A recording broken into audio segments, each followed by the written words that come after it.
ડાયભી રમેશભાઈ ગોકુળભાઈ, ગામ ભૂતિયા, તાલુકો પાલતાણા, જિલ્લો ભાવનગર. આ કપાસ સંદન છે અને સારી વેરાયટી છે. દર વર્ષે બધાને વયો જાય એ પ્રોબ્લેમને હિસાબે મેં એક બે ખેડૂતને પૂછ્યું તે કે સંદન કર્યા જેવો કપાસ છે તે સંદન કર્યો. તમે જોઈ શકો છો, આ ભાઈ વિડીયો ઉતારે છે અને જેને જોવા આવું એને શૂટ છે. ભૂતિયામાં પિંગળી રોડ ઉપર વાડી છે. 6 બાય 3.5 ને ગાળે સોંપેલું છે તોય દાવડા ભળી ગયેલા છે.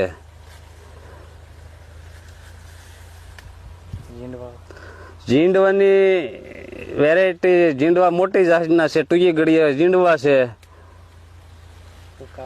ફુકારો નથી આવતો અને અત્યારે લીલો કાશ છે. ગુલાબી ઈળનો પ્રશ્ન નથી, એક કે જીંડવાને ડાઘ નથી. જોઈ શકો છો તમે.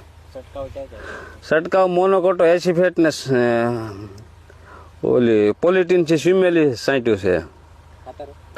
ખાતર 20-20-0-13 ને મોરિશિયો 3 થી એટલી જ નાખ્યું છે. ઉરિયા તો કોઈ દી નાખ્યું જ નથી. બીજા ખેડૂતોને કરવા જેવો ખરો? હા, બીજા ખેડૂતને કરવા જેવો કપા ખરો. તમને કેમ લાગ્યો? અમને તો સારો લાગ્યો.